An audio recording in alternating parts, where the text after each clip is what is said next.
Hello everyone, শুভ মহা অষ্টমী।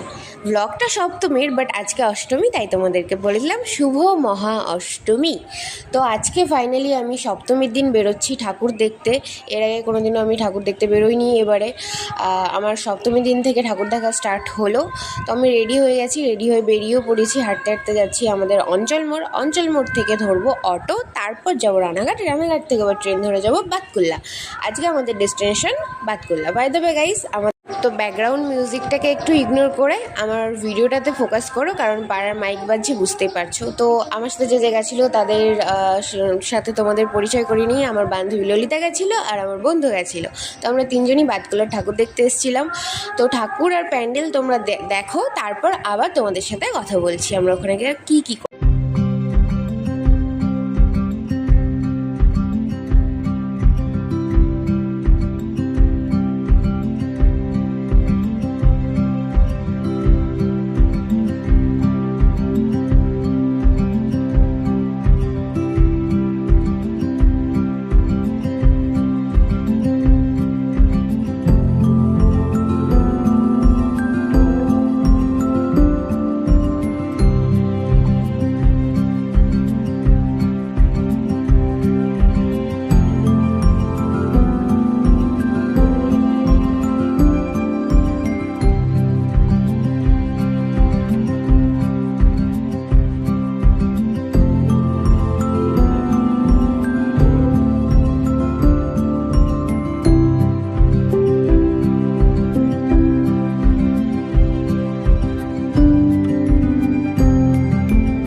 তো ঠাকুর দেখা কমপ্লিট করে এখন চলে এসেছি একটু মেলাটা ঘুরতে। আর নাগরদোলায় তো ঘুরতেই হবে এই মেলাতে আসলে। আগেরবারও আমি ব্লগ করতাম না, তাই তোমাদের সাথে শেয়ার করা নি। এবার তো আমি এবারও উঠেছি আর কি।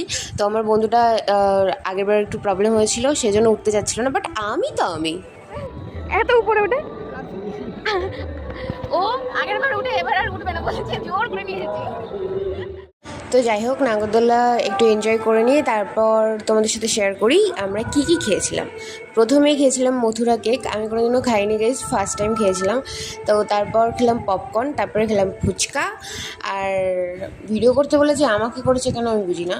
তারপরে খেলাম মোমো, আর আমার বন্ধু আমাকে এই দুটো গিফট করেছিল। তারপর বাড়ি যাওয়ার পালা গাইস। স্টেশনের রাস্তায় ভিড় যা, আর ট্রেনের কথা তো বাদ দিলাম। ট্রেনের মানে কী করে যে উঠেছি আর কী করে যে নেমেছি সে শুধু আমরাই জানি। আর ফাইনালি রানাঘাটে এসে পৌঁছেছি। রানাঘাটকে দেখে এত খুশি মনে অন্যদিনও হই না। তো ফাইনালি বাড়ি যাচ্ছি। Bye bye guys.